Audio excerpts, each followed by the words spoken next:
Thank you for listening to this forum podcast. Please check out our website for a rich archive of podcasts and writing from contemporary philosophers and other researchers on a wide variety of topics. The Forum is an educational charity dedicated to bringing academic philosophy to a broader audience. Please consider donating to us via our Just Giving page, which you can find on our website. Happy listening. Tonight we're going to engage with one of the most interesting and admittedly complex philosophical figures of the 20th century. So now I'll introduce our panel. So starting at the other side, Ian Ground, a philosopher and adult education specialist. He's taught philosophy at institutions such as Newcastle, Durham and the Open University. He's currently a research fellow in philosophy at the University of Hertfordshire, also teaching at Newcastle University. His research encompasses philosophy of art, animal cognition and the life and thought of Wittgenstein. Publications include Art or Bunk, Can We Understand Animal Minds, and Portraits of Wittgenstein, newly available in paperback. He also writes for the TLS and is Vice President of the British Wittgenstein Society. Sean Tejedor is Associate Professor in Philosophy at the University of Valencia and Senior Lecturer in Philosophy at the University of Hertfordshire. Her research focuses on topics such as Wittgenstein, the philosophy of language, and the philosophy of science and ethics. Two recent books of hers are The Early Wittgenstein on Metaphysics, Natural Science, Language and Value, that's Routledge, 2015, and Starting with Wittgenstein. Stephen Mulhall is a professor and fellow of philosophy at New College, Oxford. His research interests are in Wittgenstein's philosophy and in key figures in the Franco-German post-Kantian traditions. Here, he's especially interested in Heidegger, Sartre, Nietzsche and Kierkegaard and their critical engagement with Anglo-American philosophy. Recent publications include The Great Riddle, Wittgenstein and Nonsense, Theology and Philosophy, and the third edition of his book on film. Okay, so to get started, Ian, could you be so kind as to give us some sense of what kind of background Wittgenstein had or where he comes from? Thanks. Hello, everyone. Okay, so London, February the 7th, 2018. Let's take a trip about 1,000 miles to the east and exactly 100 years back in time. And we'll find ourselves pretty much on the Russian front, which is relatively quiet at that time. The Russians are in kind of revolutionary disarray. And if we look carefully, we will find there a young man, 28 years old, medium height, rather intense look. 6 days ago, he was made a lieutenant in the Austrian army, and he's perhaps looking forward to being sent on a flying course the next day, building on intense interest that he's had in aeronautics that led him to study in Berlin and Manchester and fly kites in Glossop in Yorkshire. And it was as a result of grappling with the mathematics of torque and propellers and jet engines that he got interested in mathematics and then in the foundations of mathematics and then in philosophy. And if we look in his coat pockets, we will find perhaps a copy of Tolstoy's Gospels and also his own notebooks in which he writes his thoughts on logic, philosophy, but increasingly now on death and life and God and value. His name is Ludwig Wittgenstein. On February the 7th, there are many things he doesn't know.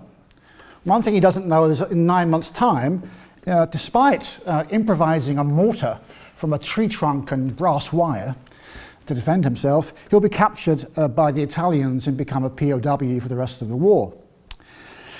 Not very long, actually. That's actually 1 day before the Italians sign the armistice that he's captured. He doesn't know either, of course he doesn't know, that 100 years later, the thoughts on logic and philosophy that he has in his coat pocket, and almost everything he writes during this period and everything he'll go on to write, will be declared a UNESCO World Heritage status. That happened just last year. There are some things, of course, he does know or thinks that he knows.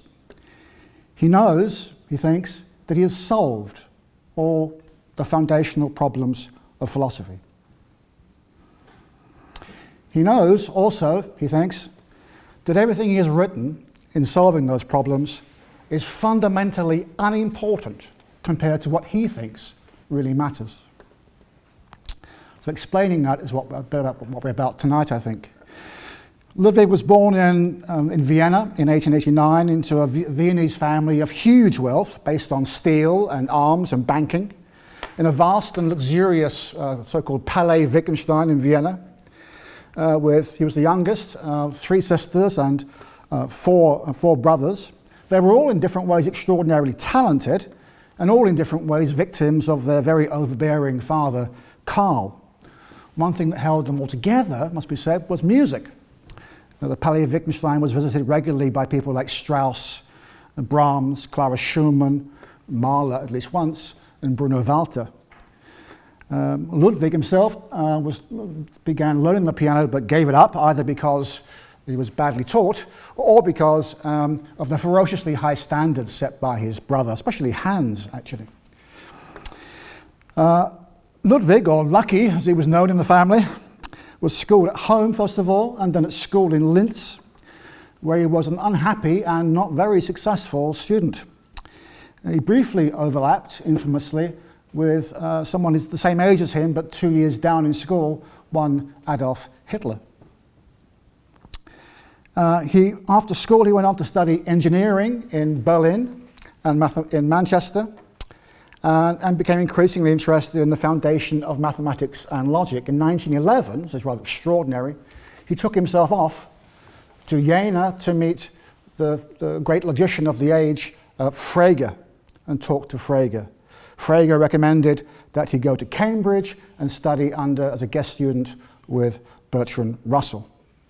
Which is exactly what he did. Extraordinary thing for a young man like that to do. He is actively involved in intellectual life in Cambridge, of course, discussing with figures like Russell and Keynes, Whitehead and Hardy. In 1913, on his father's death, he inherits a huge fortune, his share of a huge fortune, and the year after, he gives it all away, mostly to Austrian artists. Although he's actively engaged in Cambridge and joins the Apostles, he nonetheless finds the atmosphere of Cambridge intellectually superficial. Just think about that for a moment. He finds it intellectually superficial at Cambridge, and he then decides to go to Norway, outside of Bergen, or the end of a field there, to think and to write. When war breaks out, he volunteers for the Austrian army. He didn't have to do that, by the way. He suffered from a double hernia from the year before, so they would have let him off. But nonetheless, he goes, partly out of a sense of duty, but partly, as he says himself, because he thinks that the prospect of facing death will be good for his soul. He thinks that he will find that improving. He's posted to Poland, first working on a kind of a gunboat, operating the searchlight. Sometimes when I read Wittgenstein, I think of that image of Wittgenstein shining the searchlight into the dark forests and wondering what's coming across the banks of the Vistula. He's then turned into an engineer, and he goes and works in an artillery workshop and is decorated several times. He goes to Italy, and all the time he's working on material that will eventually become the Tractatus, the topic tonight. A crucial date is June the 11th, 1916, when for the first time, really, he begins to introduce remarks about life and death and God and value into the otherwise quite technical discussions of logic and sense and propositions. He then volunteers to join a howitzer regiment. He's decorated for his activities during the Kerensky offensive. This is where we find him as a lieutenant on the 1st of February 1918. He comes under fire from the Russians several times, largely because he volunteers for a very dangerous job, namely manning an observation post at night. It's about the most dangerous job you could have done there, really. All the time he continues working on this material. He volunteers to join a howitzer regiment, and again is decorated.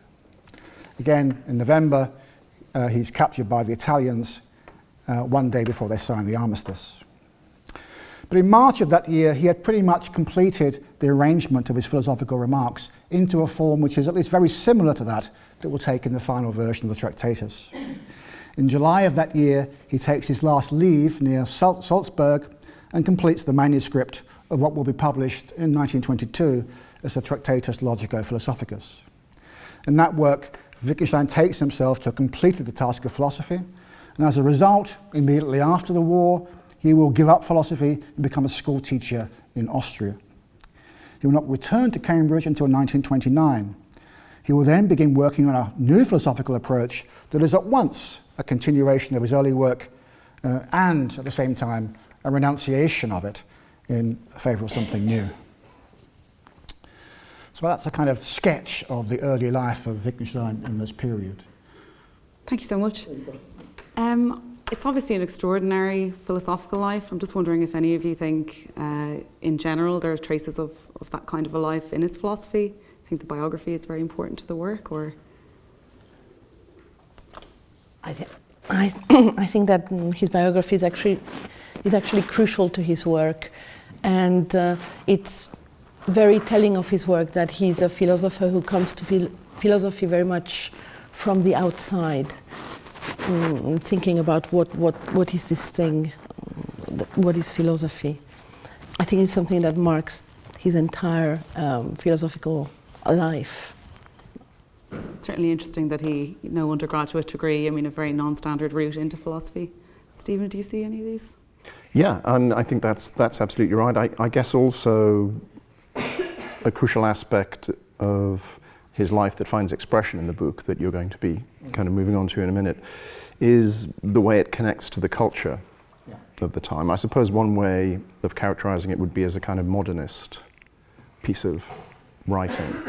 He does seem in this sense to reflect some of the streams of culture, particularly in the kind of Austro-Hungarian context that he kind of grew up in.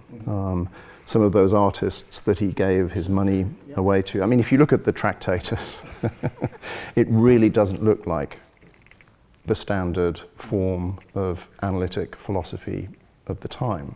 I don't know whether you want me to go more into that or whether that's something you're going to say something about. We can perhaps come back to it later on. Maybe if I do the kind of overview of the Tractatus now, is that okay? So I think, see, my role here is trying to give a kind of overview of the Tractatus to give you a way in to the book. It consists of 7 propositions, all with multiple sub-propositions with an elaborate decimal notation system. It's at once austerely beautiful and technically demanding and very severe. Now, John and Stephen are going to offer a much more nuanced account later on, I hope, than what I'm going to say now. Okay, I'm just trying to get us started on this book, and indeed, this is what I'm going to say is not the path that Wittgenstein took to these ideas. Okay, but it's perhaps useful as a kind of rational reconstruction of how someone might get to it. So I'm going to kind of let you into this book by a kind of a side door, as it were, and these guys are going to take you up the front path later on. I think one way to think of the Tractatus is this, that you can see it as the ultimate distillation of a particular historically dominant conception of ourselves that we can all recognize. So picture something like this, that first and foremost we are conscious thinkers. Okay? First of all, we think, and only after are we active, embodied, interacting agents. Before we communicate, the thought might be, you must have something to communicate. We must first be capable of true and false thoughts about the world, to be able to think about things and combinations of things, what in the Tractatus Wittgenstein will call states of affairs. Of course, some of those states of affairs obtain, and some don't. The world consists of all the states of affairs, combinations of things that obtain. We can call those the facts. But we can also represent to ourselves that which doesn't obtain. They're merely possible. So as well as thinking what is true, we can of course think what is false. Now, one way to see the question that you can use as a way into the Tractatus is this: how is that possible? That is, what must be the case if we are able to have true and false thoughts about the world? What must be the case if the world is by us thinkable? Wittgenstein's answer in the Tractatus is that the world on the one side and language and thought on the other must share a common form of elements and their arrangement. Wittgenstein will call something that underpins that notion, he will call that logical form in the end. Elements in our representations of the world stand in the same relationship to each other as the elements that constitute the state of affairs it represents. Reality, language, and thought mirror each other. It follows that if we think or say something meaningful, then what we think or say must be capable of being true or false, for only then will it picture a possible fact. Otherwise, what we say or think will be in some way or other non-significant, senseless, in a sense we're going to discuss later on, even nonsensical, but we'll come back to those terms. Of course, ordinary language, ordinary thought doesn't look like that. But Wittgenstein is keen to argue that our complex ordinary thoughts can be analysed down into more elementary thoughts and more elementary propositions. And so there must be a mechanism for producing complex thoughts about the world from simpler ones, from elementary ones. And Wittgenstein identifies this as an operation of recursive negation. That is, applying negation again and again to a proposition and a set made of that proposition and the result of the negation, so it's recursive. So we carry out the same operation repeatedly.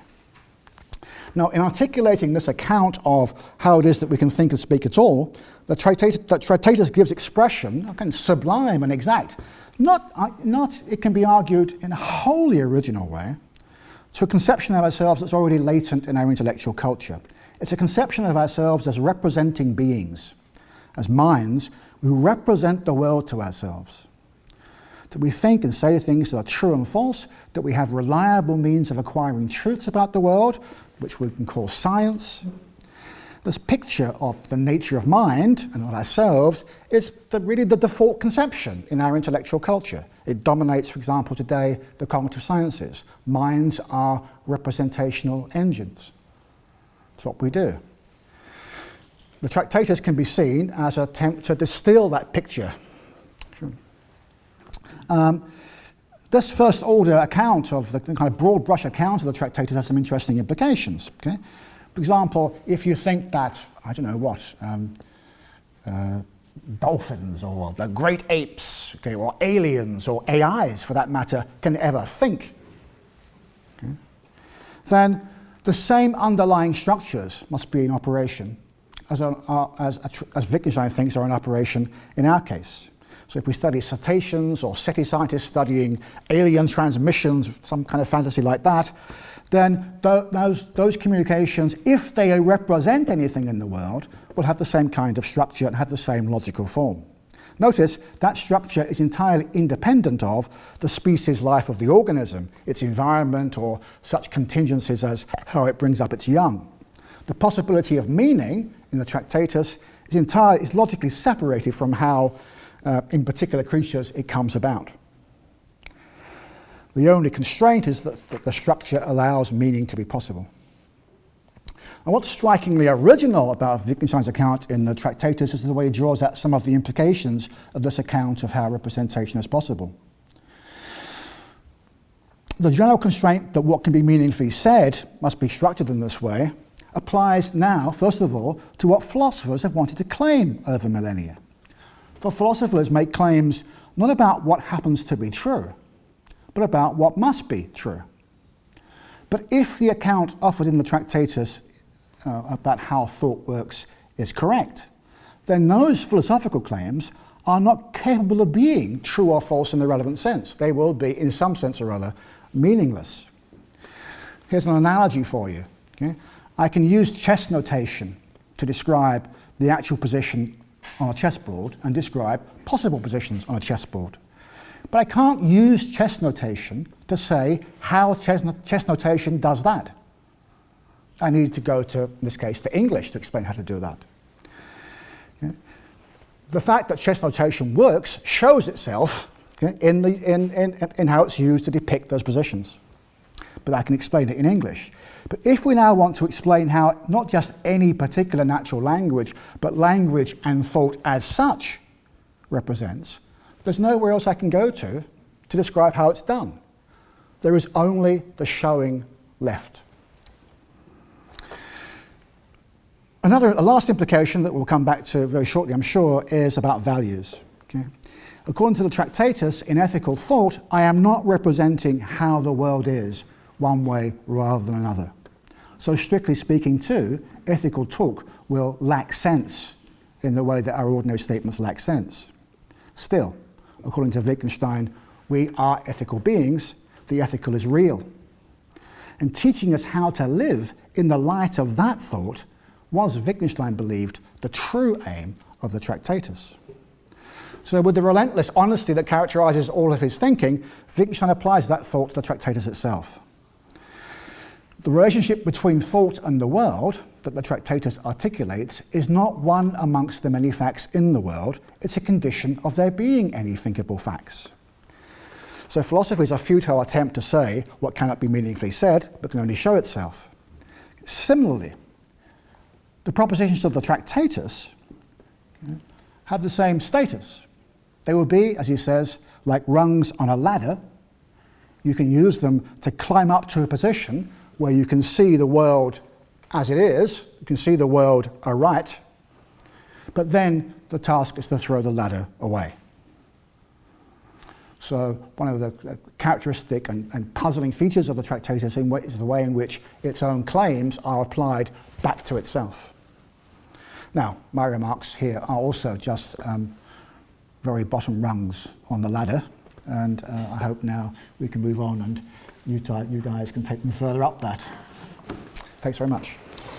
I think Ian has done a brilliant job of giving us an overview of this extraordinarily difficult book. And it is a really special book. It is first of all, it's a very short book for a philosophy book. It's just under 100 pages. It is a very cryptic book. All statements are organized are numbered, and a very particular order is followed. There are 7 main statements, then other statements are all comments on these statements or comments on those statements, and everything is very mapped out. And when you start looking at it, it has this effect of creating this sense of constant surprise, because you start reading it, and it begins with statements about the world and facts, and you think, oh, all right, I know where I am. I'm going to be given a theory about the world, and the world as the totality of facts. But then it moves on. It moves to thoughts, as Ian mentioned. It moves to language, to propositions, to pictures, to logic, to the natural sciences, psychology, and then towards the end there are these even more cryptic remarks about value. And so all of that is pretty mysterious, and it's made all the more mysterious by what Wittgenstein then claimed about his own books, about his own book to other people when he spoke to them about it. As Ian mentioned, for example, Wittgenstein told one of his potential publishers that the point of the Tractatus was an ethical one. Right? This book, which is for the most part full of logic, language, the world, facts, all of these terms, Wittgenstein then goes on to tell a potential publisher that actually the point of the book is an ethical one. And there is an even more, I think, to my mind, intriguing remark that he makes, and he makes it in a letter to a close friend and philosophical partner, who's also fighting during the First World War, who's called Paul Engelmann. And in this letter written in January 1918, namely written in the midst of compiling the very final version of the Tractatus, Wittgenstein describes himself to Paul Engelmann as someone who wants to create, someone who wants to invent a, quote, machine for becoming decent. Machine for becoming decent. It is pretty clear from the context of that letter that he's referring to the Tractatus there, so that he's thinking of the Tractatus as a machine for becoming decent. And this is very, very striking, I think. It goes to show that he's partly still thinking of himself, perhaps ironically, as an engineer or a wannabe philosopher who cannot but be an engineer and cannot but create machines, even though he would like to be making philosophy, but he's still just making machines, and the Tractatus is a machine. But it also tells us something very interesting about the way that he understands the role of philosophy and the role that this book that he's writing should have in his view. Because it is a constant theme throughout his philosophical life, and still very much present in the Tractatus, that for Wittgenstein philosophy is an activity. It is something that we do. And what he is doing when he's presenting this view is trying to contrast that with another view of philosophy that Ian has also mentioned to us a moment ago, which we could describe by saying that it's a view of philosophy that says that philosophy is about conveying philosophical information or about conveying philosophical theories. And so there's this distinction between philosophy as the conveying of information of a particular philosophical kind, and philosophy as an activity, where what matters is the activity, not the information that's being transmitted. And I think here, in order to I just wanted to say a little bit more about this distinction, because I think it's very important to the Tractatus in particular. And one of the ways in which we can make the distinction is by drawing on something that was indeed very much part of his background as he was growing up in Vienna, which is just an analogy to do with music. If you imagine the kind of know-how that is required in order to play the piano, on the one hand, the kind of training, activity training, practice, action that is required for somebody to be able to play the piano, on the one hand. And on the other hand, information that we can convey to each other, theoretical information that we can convey to each other about what's involved in playing the piano. We can, of course, talk to each other about what is involved in playing the piano. We can say, well, it involves people using two hands and, hitting the keys. You can tell from this I'm not a piano player, by the way. Right? Something like that, some form of a information theory. Right? It involves your two hands and keys, right? On the one hand, but that kind of information isn't really going to enable you to know how to play. In order to know how to play, you need to have engaged in a certain type of activity, namely a certain form of practice or training. That is really the kind of distinction that is at work here. And it connects to the idea of the Tractatus as a machine, in that I think Wittgenstein thought very much of the sentences that make up the Tractatus, not as sentences that are meant to convey information, philosophical theses about the world, language, thought, etc., etc., but rather as sentences that we can engage with, that can give us, as philosophers, a form of training. And the training that results from this activity is a training in learning to resist nonsense, or learning to resist philosophical gibberish, philosophical nonsense. And this is the last thing I'll say, and then I will give the floor to Stephen. Something that is very important to Wittgenstein is that this form of training, training ourselves to know how to resist philosophical nonsense, for Wittgenstein has a very important ethical dimension. So it makes us ethically better. It makes us ethically decent or more honest with ourselves, and hence the idea that the point of the Tractatus is an ethical one, and that the book might be a machine for becoming decent.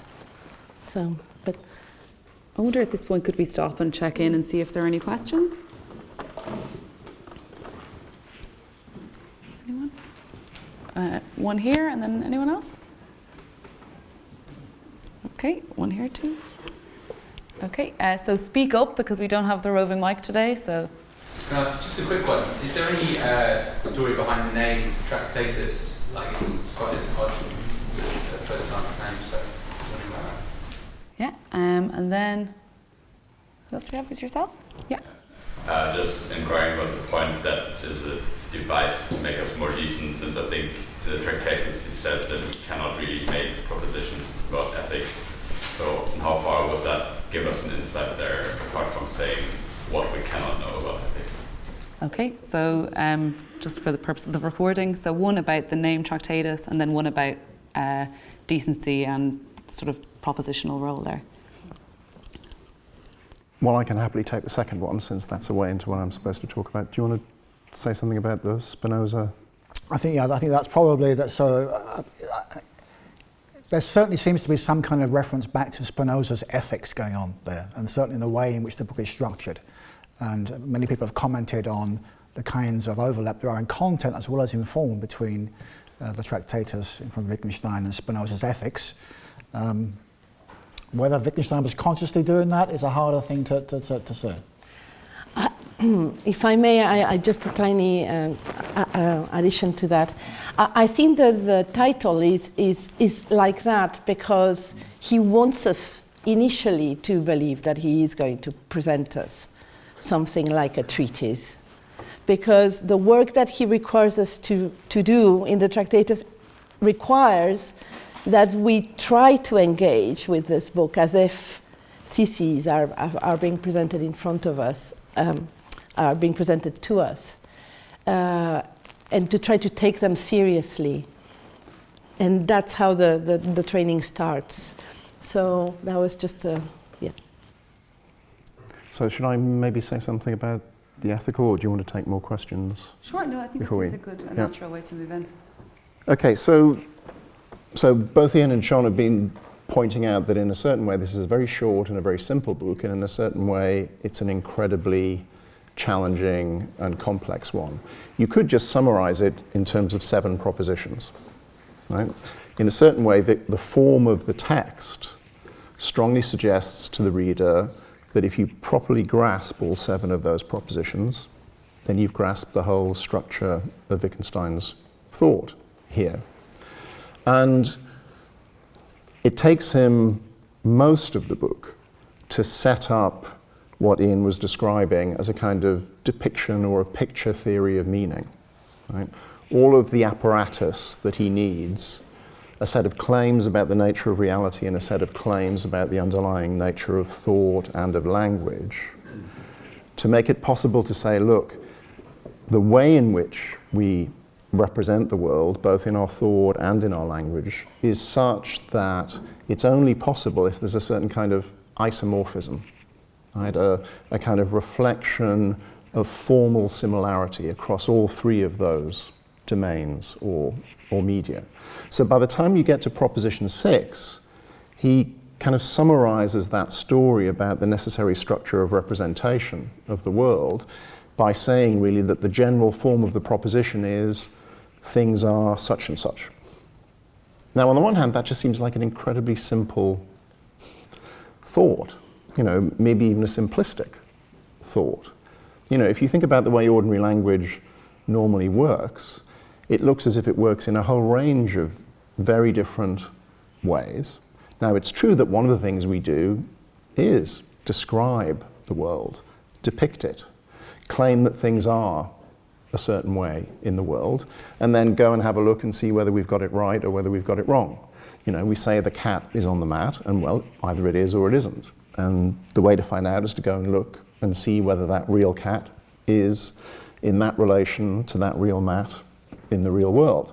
That's what, in the philosophical jargon, gets called the sort of bipolarity of a proposition.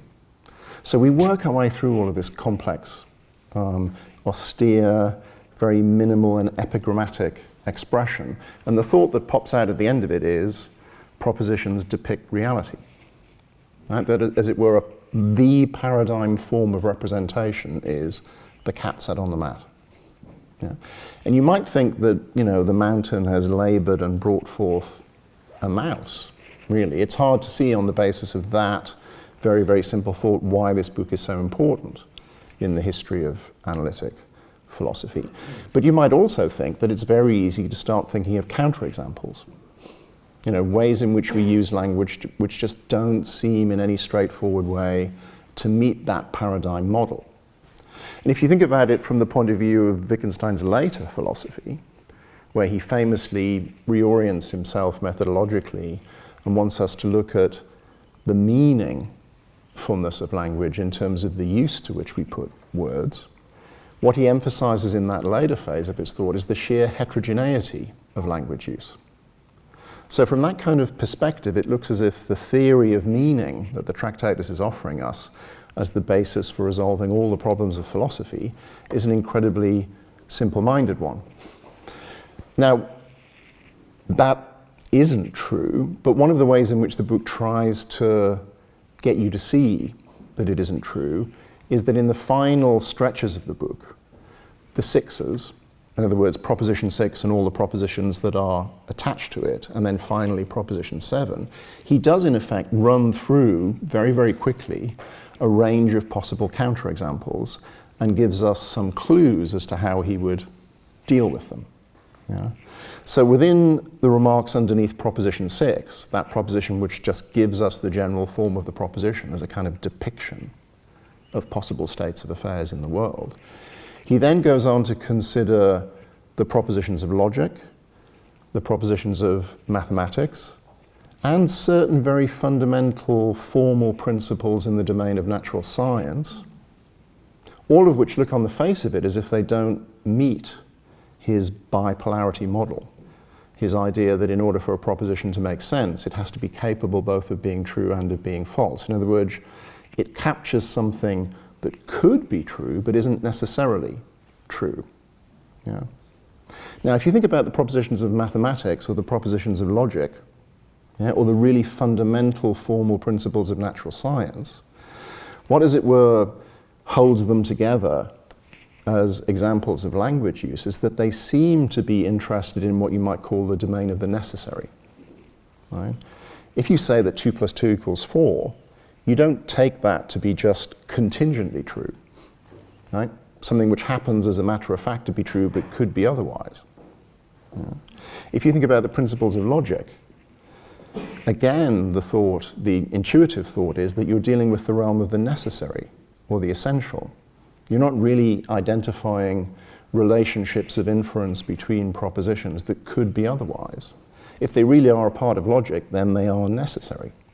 I just wonder, how does that relate to the cat on the mat then? Are these just... Well, that's exactly no right. cat, Yeah, right? exactly. The thought is if the cat is on the mat is your paradigm of intelligible language use, then the first 3 sets of topics that Wittgenstein considers in the sixes of the Tractatus are obviously, on the face of it, not forms of language use that seem to straightforwardly meet that model. So we have no cats, something else. Exactly, yeah. So what kind of story can someone who accepts the picture theory of meaning give to deal with these apparent counterexamples?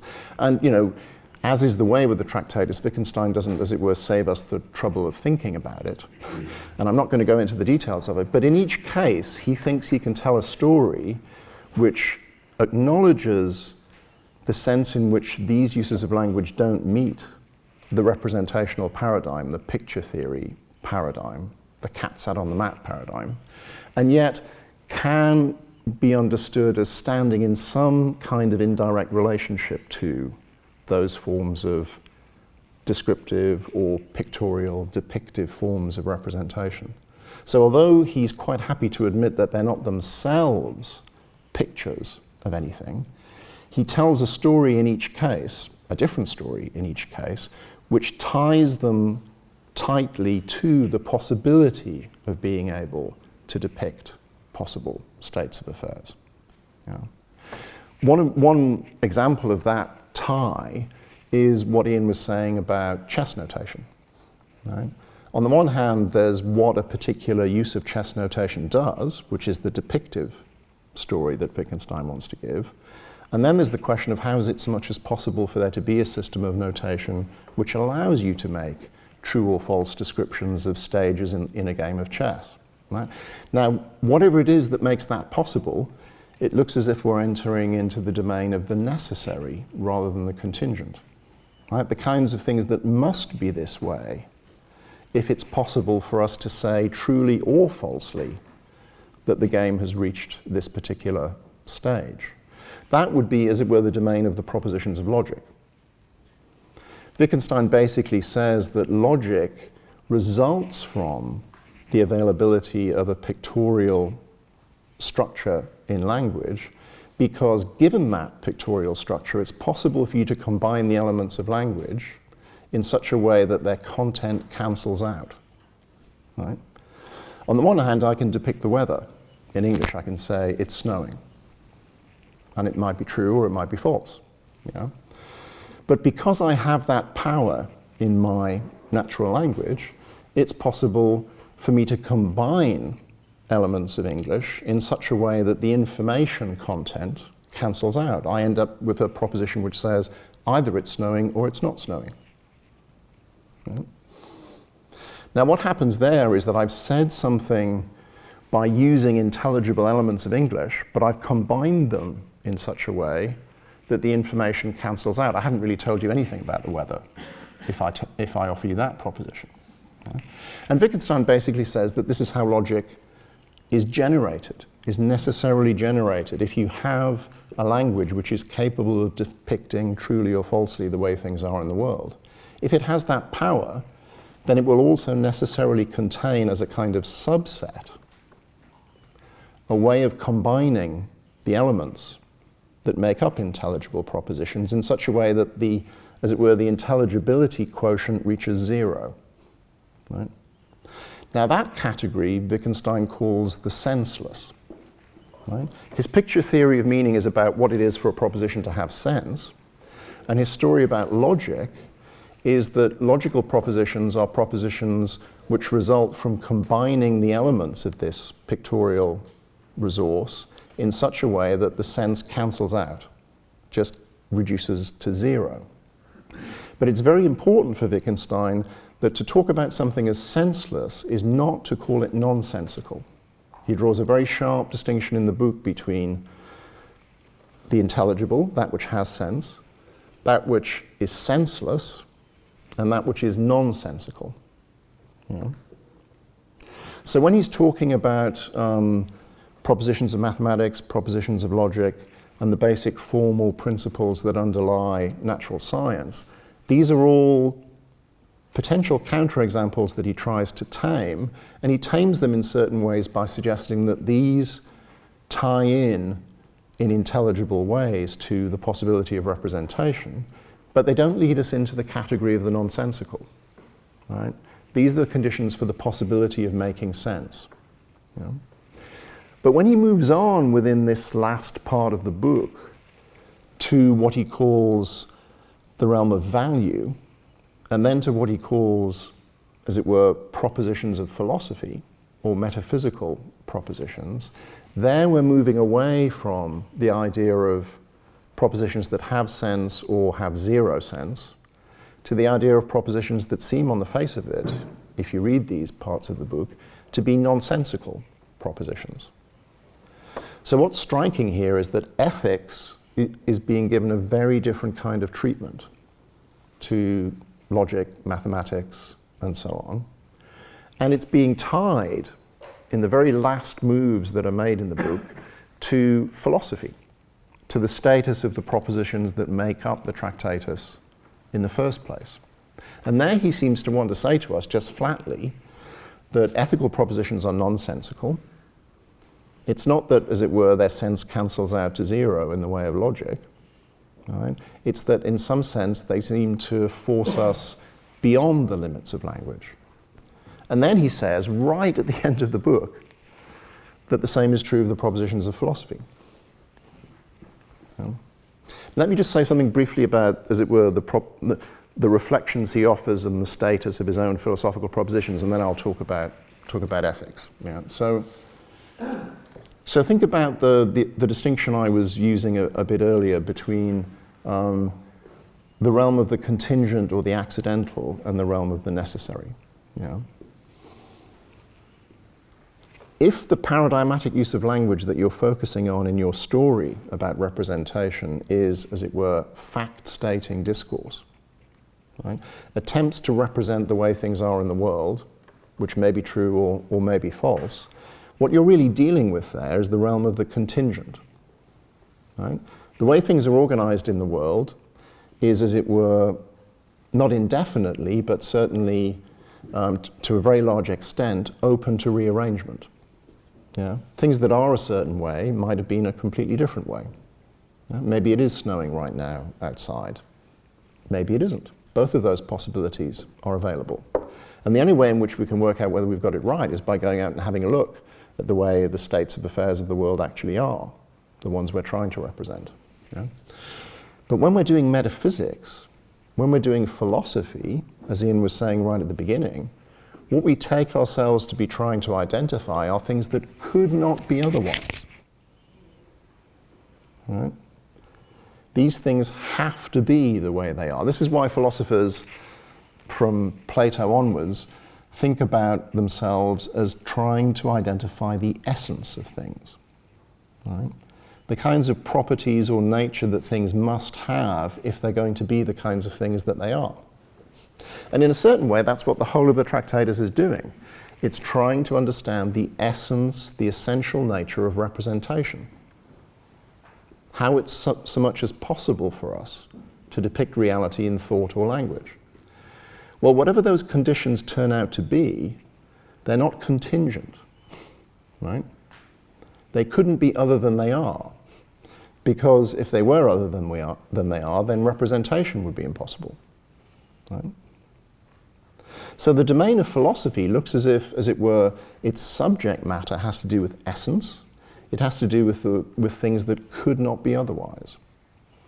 And if you step back a bit from the Tractatus and look at what it's telling us, Wittgenstein doesn't take us to be representing things as being a certain way when they could have been some other way. On the contrary, he takes himself to be telling us what must be the case if representation is to be possible. But then the propositions that make up the Tractatus are not bipolar, right? They're not functioning in the depictive manner that the book claims any genuinely intelligible proposition has to function. Yeah. So on the face of it, Wittgenstein is kind of sawing off the branch on which he's sitting. Right? If it's essential to intelligibility that you be focused on the contingent, on things that could have been otherwise, and yet here is a whole book consisting of propositions which are identifying as their subject matter things that could not be otherwise, then the logical conclusion is that none of these propositions make any sense. Right? And what's, as it were, amongst the most fascinating of the paradoxical features of the Tractatus is that Wittgenstein doesn't try to brush this under the carpet. It's not that he missed it. It's not that he kind of realized it but tried very hard to hide it. He ends the book by saying, anyone who understands me will understand that my propositions are nonsensical. He offers that as a criterion for appreciating what the book is trying to do. Yeah?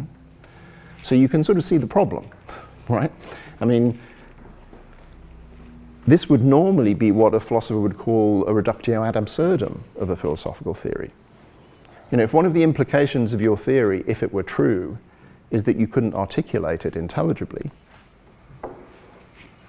then it doesn't look like a very viable philosophical theory. And by the way, how could you even so much as understand what one of its logical implications was? Right? In order to understand that, you'd have to make sense of the propositions. And what have the three of us been doing for the last 3/4 of an hour? But trying to give you an accurate depiction of the theory of meaning that the Tractatus is built around. Yeah? So on the face of it, Wittgenstein is kind of running into a brick wall. But he welcomes this. You know, he positively welcomes it. He doesn't just declare that this is the case. He offers it as a criterion for correctly understanding the project he's engaged in, that by the time you work your way to the end of the book, you realize that the status of the propositions you've been struggling with is that of nonsense. Right?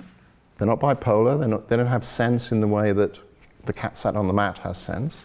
They're not like logic, they're not like mathematics, they're not like the formal principles of natural science, although they share the interest in necessity. They're not in the domain of the senseless or zero sense, they're in the domain of the nonsensical. So anyone who tries to make sense of this book is facing a real problem at that point. How can it be the case that constructing nonsensical propositions could be, as it were, part of an intelligible philosophical project? Right? Now, one clue that John was really kind of gesturing towards in the remarks she made is that the only other kind of proposition that gets that kind of treatment are the propositions of ethics. They too are thought of as taking us towards a domain of necessity, but they're also being explicitly characterized as nonsensical. Is this ethics quite broadly construed at this point? Right. Religion, everything else is in there with it? Yeah. Or? So one way of trying to get a grip on what's going on in that very short portion of the book that's talking about value is I think to go a little bit outside the book, because when Wittgenstein came back to philosophy in the late 20s, one piece of writing that was due to be published, but which I think he withdrew, didn't he, before it was delivered, was a lecture on ethics. And I think if I can just say a bit about what he tries to do in that lecture, it might help those of you who go back to the Tractatus and have a look at the kinds of remarks he makes about value and what he calls the mystical in this very late stretch of the book. And then it might help to understand why John is so convinced, I think rightly, that something about the problematic status of philosophical propositions and the status Wittgenstein attributes to ethics mean that those two things are internally related. In other words, that the book has an ethical point. Yeah? So the crucial distinction in the lecture on ethics is one he draws between relative value and absolute value. Mm-hmm. A judgment or a proposition of relative value is my saying, this is a good table. Right? Or I might say, if you want to get from Paddington to Euston Square, the Circle line is the best tube line to use. Right? These are all very familiar, everyday uses of evaluative discourse. And Wittgenstein characterizes them as judgments of relative value because the point of making them, the intelligibility of these kinds of judgments, is dependent upon their relationship to some specific goal or purpose that you might have. Right? What makes a table a good table is that it's flat, it's stable, because there are certain things one wants to do with tables. One wants to be able to put books on them, to put a glass of water on them without it spilling, and so on and so forth. Relative to your needs or something. Exactly, yeah. So that means that you can deny that it's a good table if those aren't the purposes or the goals that you have at that particular point. Maybe what you want to have is the most fashionable table, yeah? Or maybe you want the table to be a work of art rather than something that allows you to put books stably on its surface. You know? But there's a kind of slightly different way of making that point about relativity, which is that insofar as a judgment is a judgment of relative value, then it bears a certain kind of relationship to the realm of fact, right? Because it means that the judgment is one that's only going to apply if certain things are true of you, right? Namely that you have the desire to put books stably on the surface as opposed to the desire to be fashionable, or the desire to have works of art rather than utilitarian objects in your lecture hall. You know? Now, Wittgenstein is not saying there's anything wrong with those kinds of relative evaluative judgment, but basically that's not what he's interested in. What he's interested in is what he calls judgments of absolute value.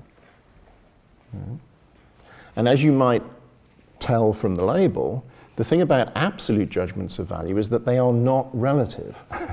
They are unconditional. Their intelligibility does not depend upon the presence in the context of some particular goal or purpose, or upon the empirical fact that you have a certain desire or a certain kind of interest in whatever it is that's being evaluated. Now, in a certain way, that distinction is intuitively quite plausible, I think. You know, suppose you find someone telling a lie and you criticize them. You say that was a bad thing to do. That's really bad behavior on your part. And suppose they respond by saying, well, I don't particularly want to behave well.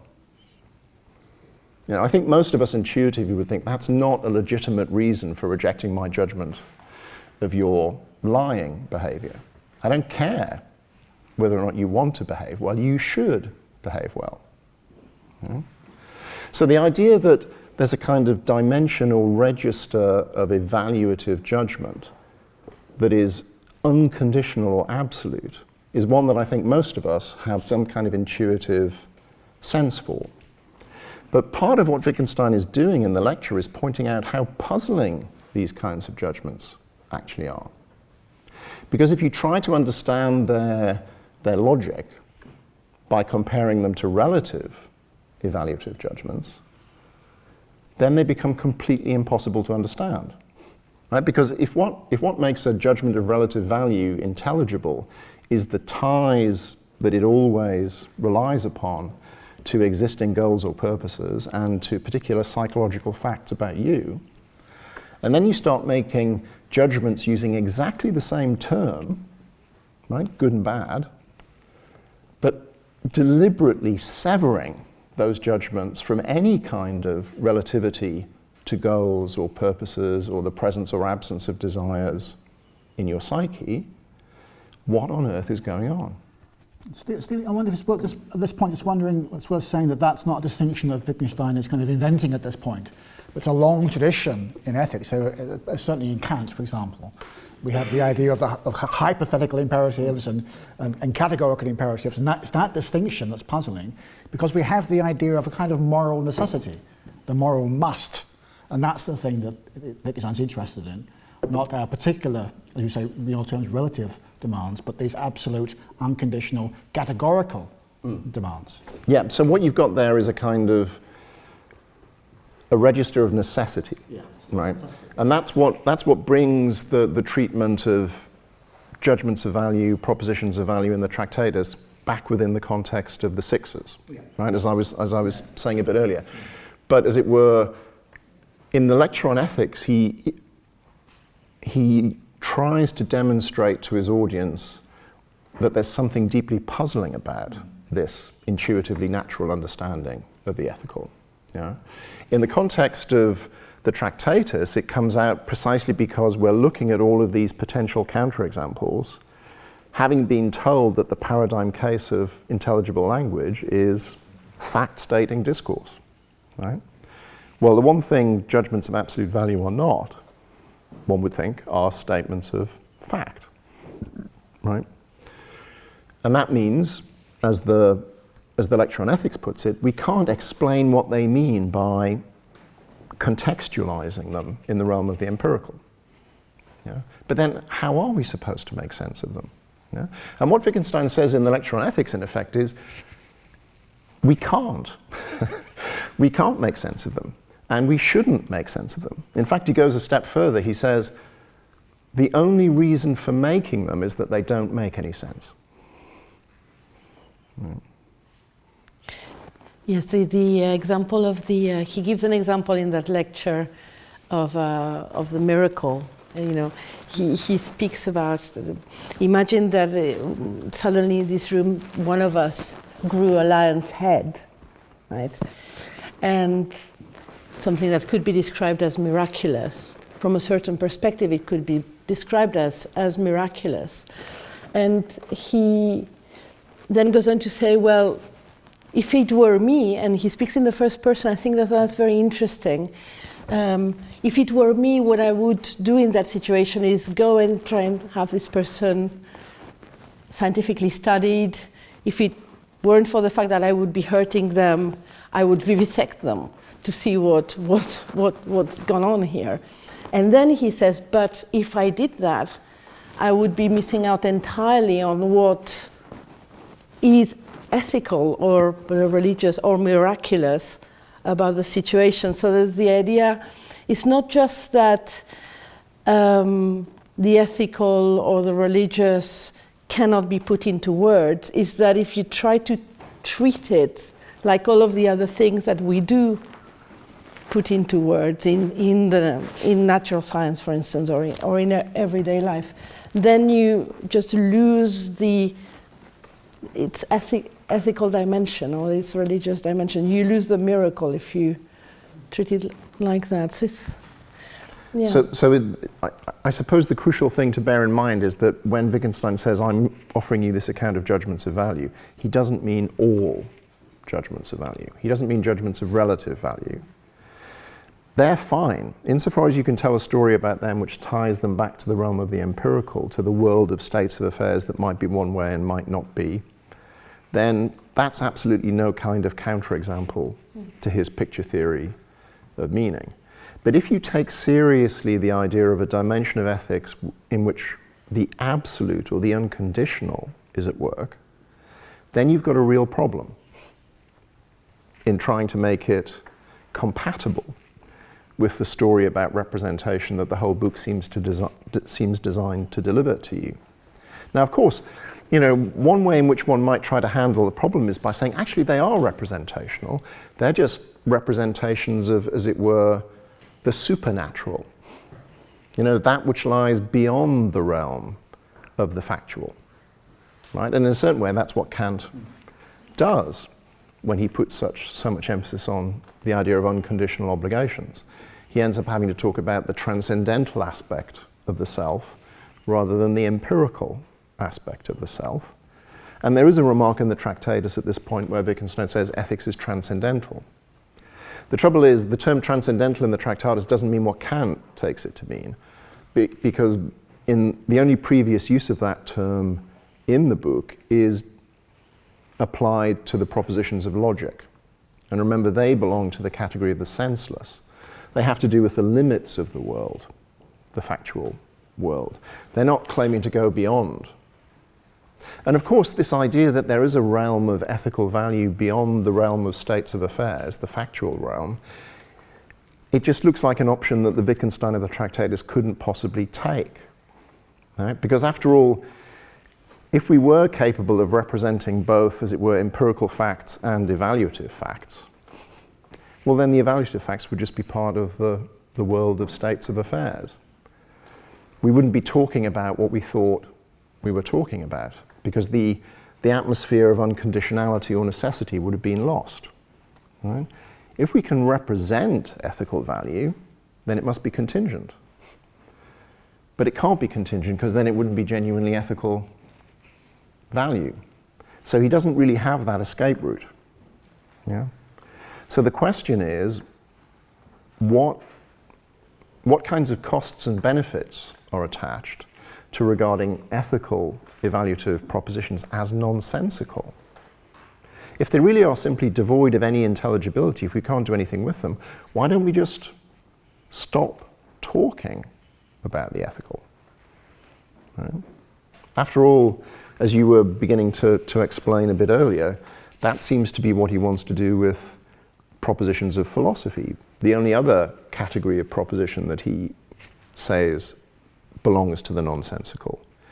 When John was talking about the book as a kind of machine for being decent, for being honest with yourself, part of what she was capturing there was the idea that it's the act of reading it and thinking your way through it is designed to get you to the point of seeing that where you thought there was something intelligible, there wasn't. That's right. But the moral that you're supposed to draw from that is stop trying to construct metaphysical propositions. So the decency is a decency of integrity, almost, kind of. Yes, that's right. Yeah. There is. It's very interesting because it's both that it is by its very nature not possible to describe the ethically valuable in language, but it's also, I think, that there is something unethical about taking oneself as, or there's something dishonest or unethical about believing oneself to be in a position where one could present or develop theories about such fundamental things as ethics. And there's something similar going on, I think, with metaphysics. I think that he thinks that there's something fundamentally dishonest about, for instance, developing for example, a metaphysical theory that says that I, the subject, am the condition of the world. It puts me, the subject, in a position of enormous privilege in connection to the world. I'm saying I'm the condition of the world. I am what makes the world possible. To Wittgenstein, that's marks of it's a philosophical theory. It's an attempt at putting forward something that might look like philosophical information. You know, the world is made possible by the I, right? Here I am informing you of the fact that I am the condition of the world. The subject is the condition of the world, right? But in so doing, it's doing something that actually turns out to be gibberish, turns out to be nonsensical, and in the attempt to develop that as a theory, is, in his view, is dishonest. It conveys a distorted understanding of what, for example, my position really is in the world. So one of the famous remarks at the end of the Tractatus is that, the mystical concerns not how the world is, but the sheer fact that the world is. Yeah? And the mystical is this domain of absolute value, it seems to me. That's the most plausible way of taking it. So as it were, there is a kind of domain of evaluative judgment within the world which has to do with how the world is. If I say this is a good table, then whether I'm right or wrong depends on certain properties that the table either has or lacks. But then there's this whole other register of ethical thought and experience which seems to take us into a completely different realm, which seems on the one hand to be dependent upon the same terminology, but deliberately deprives that terminology of the conditions of intelligibility that normally give it the sense and the point and the purpose that it has in our lives. So when Wittgenstein talks about value in the Tractatus, he's really talking about something that he tries to capture in various ways. He starts talking about the sense of the world, or the problem of life. And one of the things he says at this late stage in the Tractatus is that the solution to the problem of life consists in the dissolution of it as a problem. You know, you don't find an answer to the problem of life. What shows that life is no longer a problem for you is that you don't see any question being posed by the life you lead. So what he seems to be talking about is, as it were, you know, how is it so much as possible for our existence to mean anything? You know, to have purpose or point, to have significance or value. And in a certain sense, that's a more fundamental issue for him than the question of whether this is a good table or whether the circle line is the best way to get from Paddington to Euston Square. That in a certain sense, all of those evaluative judgments are kind of dependent on the world as such having a meaning. You know?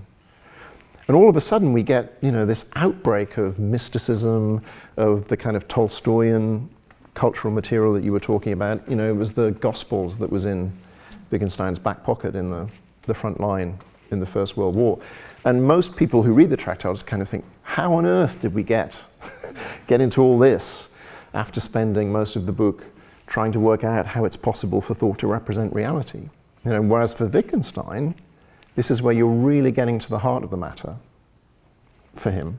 If you don't understand what's being driven at by the nonsensicality of ethics, and you don't recognize the equal nonsensicality of the propositions that philosophy keeps on trying to construct, you've completely missed the point of the book. So I might pause at this point to see if we have any questions from the audience. Anyone there? Yeah, we've got one here and one there at least. Okay, so can you speak clearly? Please. I have read that he was raised Roman Catholic and he had Jewish and Anglican background. And then you just mentioned there about the Gospels being in his pocket and mysticism. So would his search be for the understanding of an approach to ethics that sometimes seems contradictory in the Bible as a demand from God to behave in the Hebrew scriptures, and then Jesus who says, you just love me and then you'll be able to love? Is he grappling with that? And the idea, for that indeed, the idea of mysticism. Because if Jesus is asking, if you love me, you'll be able to love, then that implies a mystic approach to it. So I'm just wondering. Okay, thank you. And then we'll just go to this one as well. And then this might be a bit of a leap, but a lot of what you were talking about kind of reminded me of the Tao Te Ching, because in one of the statements in the Tao Te Ching is that the true Tao is the Tao that cannot be spoken. So given that kind of line of thinking, do you guys reckon at all that Wittgenstein might be a Taoist? okay, and then one last question here, and then we'll try and take them all at the back. So you yourself with the glasses? I guess the representation of the cat's eye on the man obviously lacks context for starters, right?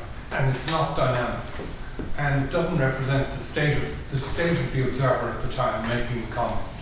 The comment, often the comment by the observer, is left out in terms of sentences as being trying to attempt to explain some sort of philosophical concept. And in doing that, they're leaving themselves out, if you see what I mean. So And always there's a distortion in terms of representation, because we're distorting. If you say the table there, we represent the table. The table is happening in the context of people and all sorts of other things that would be totally impossible to represent in any case. And that we're always only seeing one side of something, we're only seeing a fraction of it. We could go around it 100 times and we still wouldn't have got the whole of it. So we're using the concept to evaluate things. And if you were asked to remember, well, what exactly did you see there? What did you get the actual sensory experience? Complete washout. We've left out most of what was there. Okay, so we've got one question on Wittgenstein's sort of unorthodox, maybe religious background, lots of different influences there. How does that intersect with ethics and religion? One question on the Tao that can't be spoken, whether that could be a relatable theme. And then the observer and representation, and maybe how much we need to be in a position of observing to make sense of certain kinds of representation. Okay, so feel free. Can we maybe just deal with these ones first, because we can come back. Some time. Is this quite essential though? Okay. In the mystical approach, in his mystical approach, I can only see that he's dealing with the place of the world in all this value and ethical system, and how he's sort of coming to the conclusion where the world is, and then I'm interested in ethics. It seems to be a very Catholic, at least, I don't know if Anglican and Jewish. So I think I can see everything there in him. So maybe. Over to you guys. Okay, so I hope it's clear that what's going on here, that partly the difficulty of the Tractatus is, first of all, understanding, as it were, the first order claims being made in that account, and then, as Stephen and John have been stressing, understanding what point there is in making those claims, what he's trying to do with those claims. And that's the bit where we end up with claims about nonsense and about the ethical point of it. And certainly, if we go along with the kind of story that Stephen and John are telling us, is very persuasive in many ways, you do seem to end up with a kind of quietism, okay? Or something that looks akin to a kind of Zen, like a Zen koan or something. That's a series of those, okay? And so that it's not the content of the Zen koan that matters, but its effect on somebody. It's like being struck by the ruler, okay? I bang you over the head with the Tractatus, okay? And so that the content of the propositions in the Tractatus will be, in the end, completely irrelevant, so long as they have that effect, okay? And that is, you know, a kind of a reading of the Tractatus that's in many ways very plausible. I have to say I don't go along with much of that, okay? And that I think if that were true, then claims that Wittgenstein makes much later in his life about how much he disagrees with what's going on in the Tractatus would themselves be senseless. So very often he wants to distance himself from the Tractate, from claims being made there.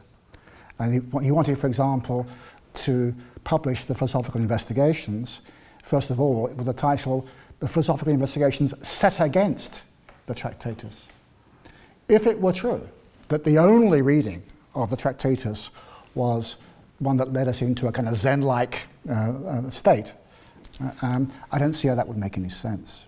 So I certainly think this is an element in the reading of it. I think it can be overdone in some readings, but there's room for disagreement about that. Can I come back on the observer thing and find a different way into that? So if we take, just for the moment, go back to the kind of picture theory of meaning and look at a sideways on view that might help with the observer point. Okay? What we have in the kind of nominal first order view, okay, which we may later take a different view about in terms of its nonsensical status, the view that here is a kind of a set of elements representing a possible a possible fact, a state of affairs in the world. We have one fact, namely the relationship between names, okay, in a proposition, and things in the world, and one is representing the other. A question to ask is, why don't we say that the fact represents the proposition? Why is it that way around? We might, for example, Wittgenstein would be very relaxed about how we spell out how the elements in the proposition are instantiated. It's perfectly consistent for him to say, he wouldn't have said, but it would be consistent to say they are neural encodings. That would have been fine. He didn't care about that, the psychology or the physiology of that at all. But why would we say that the facts about the brain state represent the fact in the world and not the other way around? There's an asymmetry involved. Okay? There's an arrow, as it were, that points from the proposition to the world. That asymmetry looks completely uncapturable, okay, in philosophy, okay, or in the theory offered in the Tractatus. So that seems to do with the status of the subject, the I, okay, which can't itself be represented. So the I's relationship to the world can't itself be represented, and just shows itself in the fact that, well, what? That we live, that we're alive. In a way, that's a kind of natural ethical outcome of that position. So maybe that joins the two. Okay, there is a kind of Zen-like state, which we get to, which will in the end show itself in, not so much in quietism, but in a kind of practical commitment to doing things. As we find, for example, in Buddhism, the upshot of that is a kind of compassion for other people. Okay, practical compassion. And that might be an ethical outcome. It's no coincidence that Wittgenstein throughout his life didn't like theology of any kind. Okay? And he didn't like religious institutions. But he did think that there was something absolutely admirable about the religious attitude towards life, and the nobility of people leading a Christian, in this case, Christian life. So it was a kind of practical faith that emerges from it in the end, a kind of compassionate faith in the end, which is a bit far removed from just a kind of Zen-like emptiness. I'd like to say something. So, I'd like to say something about that because I don't know enough about Taoism specifically, but there are definitely similarities between the Dharma, the idea of how the Dharma is supposed to, in Buddhism, is supposed to operate, and this idea of a machine for becoming decent. In that there's certainly, in both cases, the idea is you don't become a better person by being told or given information. You become a better person by engaging in certain practices or engaging in certain activities. I strongly disagree with the idea that the outcome would be anything like a state. The outcome is very much not anything like being in a state. It is much more something about acting with a certain understanding of yourself, of your place in the world, of etc., etc. So it connects with more with your, I think, the idea of practical and understanding. But to connect with to your question, actually it is very striking that what is absolutely missing here is love and compassion. I mean, and I'm not sure that it even occurred to him that that might be a dimension at this. Yeah, I mean, I think one doesn't have to go towards Eastern forms of religion and mysticism, because there is a kind of Christian tradition of mysticism, you know, all things shall be well, and all manner of things shall be well. And I think part of what Wittgenstein is getting at the end of the Tractatus when he talks about the world of the happy man and the world of the unhappy man is that he's gesturing towards that kind of difference, so that there's a kind of fundamental ethical distinction he seems to want to draw between people for whom, as it were, worldly existence as such is perfectly acceptable, utterly unproblematic, and people for whom it's just deeply and irremediably problematic. You know? This is not a, you know, I've got to get myself from Euston Square to Paddington this evening, what's the best way to do it? It's not that kind of ethical problem. It's the kind of problem that, well, Cora Diamond, who's a Wittgenstein scholar who has a lot of interesting things to say about the Tractatus, suggests that there's quite a strong analogy here between the kind of point Wittgenstein's trying to make about absolute value and relative value, and the kind of point that quite often gets made in fairy tales, in Grimm's fairy tales, for example. So she talks about the tale of the flounder's wife. The fisherman's wife and the flounder, right? The fisherman rescues the flounder. The flounder says, I'll grant you your wishes. And the fisherman and his wife are living at the moment in a kind of pigsty, really, really horrible hovel. So the first wish that the fisherman's wife articulates is to get a better house. And the fisherman goes back to the flounder, says, can you do this for us? The flounder says, fine. Next time it's a bigger request. He goes to the flounder and says, okay, fine. And then eventually the fisherman's wife gets to the point of saying, look, I'm really not happy with the fact that the sun rises and sets without my permission. Now, what Cora Diamond says is that the fisherman's wife is an unhappy person. Right? It's not that the arrangement of certain objects or states of affairs in the world makes her unhappy, whereas other arrangements of those same objects would make her happy. What makes her unhappy is, as it were, the world as such. The fact that it's there, that it exists independently of her will. Right? So, as it were, every aspect of it constitutes a source of unhappiness for her. The sheer fact that she has to live in the world is the problem when you get right down to the tale. And as a result, the flounder, as it were, punishes her. right? There's a cosmic storm in the story, and she ends up back in the hovel. Everything gets destroyed. And what Diamond claims, and it seems there's some plausibility in this, although it obviously raises difficulties of its own, is that there is a kind of ethical problem that has to do with whether or not one can just accept the world, right?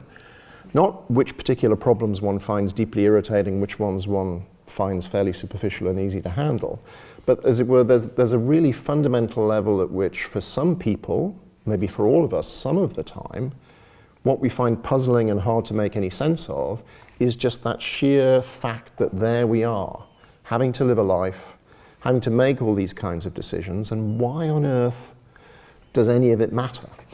Just that also accepting kind of finitude. Really. Exactly, yeah. So the point here is not so much quietism, exactly, so much as whether it's part of ethical life, one part of ethical life, to kind of struggle about that. Struggle about whether you're willing to accept your own finitude, whether you're willing to accept the independence of the world from your will. Never mind whether or not you can succeed in the projects that your will decides are important, but whether you can actually really accept the fact that these relative ethical problems are all occurring within a context that simply constitute the limits of human existence. I suppose for most people that will show itself in their attitude towards death. Okay, so insofar as for most of us, okay, when we contemplate our own mortality and don't get nearer to it, okay, those sorts of thoughts come to mind, and the thought that it's just so unfair that I have to die, okay, that kind of thought, which perhaps we're all prone to, is one in which it's a kind of sin, as it were, that Stephen's talking about, comes to the fore for most of us. Yeah, and this would fit with John's theory or thesis about the connection between his treatment of the ethical and his treatment of philosophy, right? Because if what's at issue here is whether or not you're made happy or unhappy by the fact that there are conditions under which you live your life, then, you know, some of the most fundamental of those conditions have to do with the very limits of logic and language that the rest of the book is concerned to try and delineate and reflect as accurately as possible. A very unfortunate condition of my life right now is to say that we're at time. So it just remains to thank our speakers very much.